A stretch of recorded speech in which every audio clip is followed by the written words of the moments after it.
श्री गणेशाय नमः। दोस्तों, एक समय की बात है। भगवान शिव का विवाह लक्ष्मी जी के साथ निश्चित हो गया। विवाह की तैयारी होने लगी। सभी देवताओं को निमंत्रण भेजे गए, परंतु गणेश जी को निमंत्रण नहीं दिया गया। कारण जो भी रहा हो, अब भगवान विष्णु की बारात जाने का समय आ गया। सभी देवताओं अपनी पत्नियों के साथ विवाह समारोह में आए। उन सब ने देखा कि गणेश जी कहीं दिखाई नहीं दे रहे हैं। तब वे आपस में चर्चा करने लगे कि गणेश जी को स्वयं न्योता नहीं दिया गया या स्वयं गणेश जी ही नहीं आए। सभी इस बात पर आश्चर्य होने लगा। तो सभी ने विचार किया कि विष्णु जी से इसका कारण पूछा जाए। भगवान विष्णु से पूछने पर उन्होंने कहा कि हमने गणेश जी के पिता भोलेनाथ महादेव को न्योता भेज दिया है। यदि गणेश जी अपने पिता के साथ आना चाहते तो आ जाते। अलग से न्योता देने की कोई आवश्यकता भी नहीं थी। दूसरी बात यह है कि उनको 1.25 मन मूंग, 1.25 मन चावल, 1.25 मन घी और 1.25 मन लड्डू का भोजन दिन भर में चाहिए। यदि गणेश जी नहीं आएंगे तो कोई बात नहीं। दूसरों के घर जाकर इतना सारा खाना पीना अच्छा भी नहीं लगता।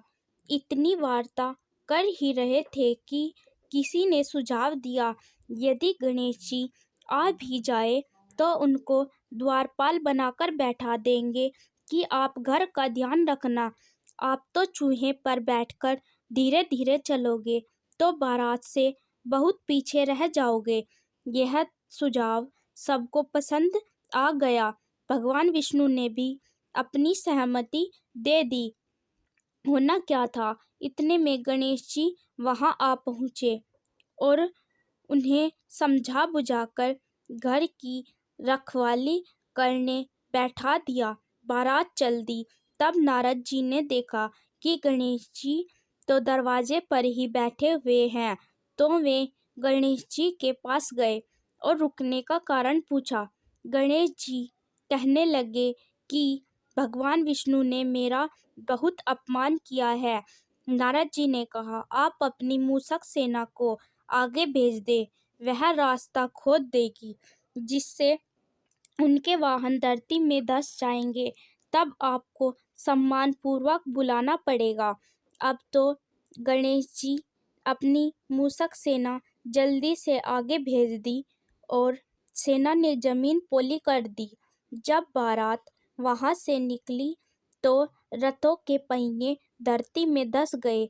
लाख कोशिश करी, परंतु पहिए ना निकले। सभी ने अपने अपने उपाय किए, परंतु पहिए तो नहीं निकले, बल्कि जगह जगह से टूट गए। किसी की समझ में नहीं आ रहा था कि अब क्या किया जाए। तब नारद जी ने कहा, आप लोगों ने गणेश जी का अपमान करके अच्छा नहीं किया। यदि उन्हें मना कर लाया जाए तो आपका कार्य सिद्ध हो सकता है और यह संकट टल सकता है। शंकर भगवान ने अपने दूत नंदी को भेज दिया। वे गणेश जी को लेकर आए। गणेश जी का आदर सम्मान के साथ पूजन किया। तब कहीं रथ के पहिए निकले। अब रथ के पहिए निकल तो गए, परंतु वे टूट गए थे। तो उन्हें सुधारे कौन? पास के खेत में खाती काम कर रहा था। उसे बुलाया गया। खाती अपना कार्य करने से पहले श्री गणेशाय नमः कहकर गणेश जी की वंदना मन ही मन करने लगा। देखते ही देखते खाती ने सभी पहियों को ठीक कर दिया। तब खाती कहने लगा कि हे देवताओं, आपने सर्वप्रथम गणेश जी को नहीं मनाया होगा और न ही उनकी पूजा अर्चना की होगी, इसीलिए तो आपके साथ यह संकट आया है। हम तो मूर्ख अज्ञानी हैं, फिर भी पहले गणेश जी को पूजते हैं और उनका ध्यान करते हैं। आप लोग तो देवता गण हैं, फिर भी आप गणेश जी को कैसे भूल गए? अब आप लोग श्री गणेश जी की जय बोलकर जाए तो आपके सब काम बन जाएंगे और कोई संकट भी नहीं आएगा। ऐसा कहते हुए बारात वहां से चल दी और भगवान लक्ष्मी जी के साथ विवाह संपन्न कराकर सभी सकुशल घर लौट आए। हे गणेश जी महाराज, आपने विष्णु जी को जैसा काज सारियो, ऐसा कारज सबको सिद्ध करियो। बोलो गजानन भगवान की जय। दूसरी कथा, श्री गणेशाय नमः। श्री गणेश जी चतुर्थी का व्रत करने की पौराणिक कथा के अनुसार एक बार भगवान शिव तथा माता पार्वती नर्मदा नदी के किनारे बैठे थे। माता पार्वती ने भगवान शिव से समय व्यतीत करने के लिए चौपड़ खेलने को कहा। शिव चौपड़ खेलने के लिए तैयार हो गए, परंतु इस खेल में हार जीत का फैसला कौन करेगा, यह प्रश्न उनके समक्ष उठा। तो भगवान शिव ने कुछ तिनके एकत्रित कर उनका एक पुतला बनाकर उसकी प्राण प्रतिष्ठा कर दी और पुतले से कहा, बेटा, हम चौपड़ खेलना चाहते हैं, परंतु हमारी हार जीत का फैसला करने वाला कोई नहीं है, इसलिए तुम बताना कि हम दोनों में से कौन हारा और कौन जीता। उसके बाद भगवान शिव और माता पार्वती खेल शुरू हो गया। यह खेल 3 बार खेला गया और संयोग से तीनों बार माता पार्वती ही जीत गई।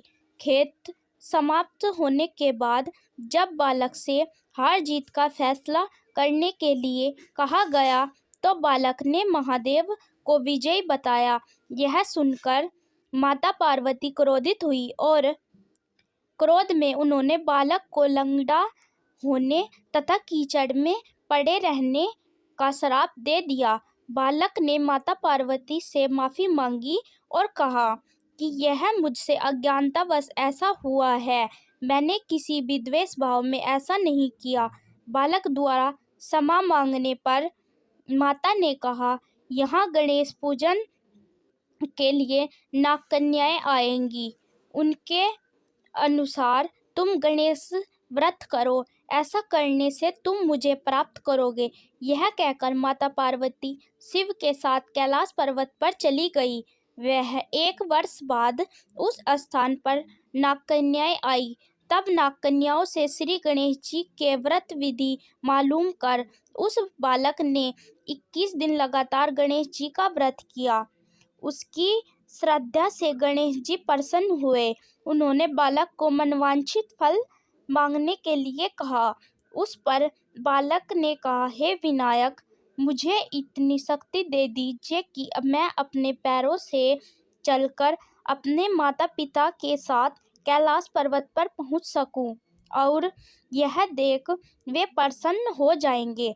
तब बालक का वरदान देकर श्री गणेश भगवान अंतर्ध्यान हो गए।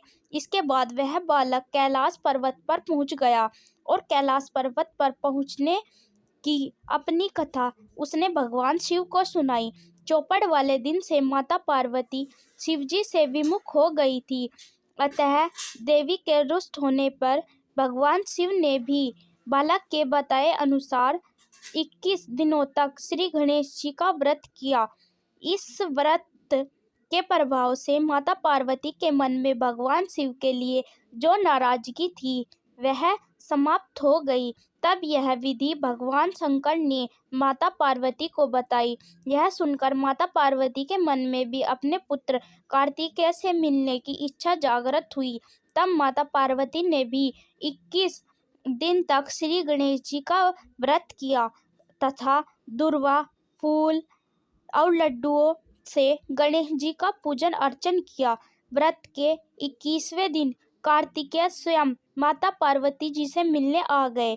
उस दिन से श्री गणेश चतुर्थी का यह व्रत समस्त मनोकामनाएं की पूर्ति करने वाला व्रत माना जाता है। इस व्रत को करने से मनुष्य के समस्त कष्ट दूर होकर मनुष्य को समस्त सुख सुविधाएं प्राप्त होती है। चतुर्थी की कहानी कैसी लगी कमेंट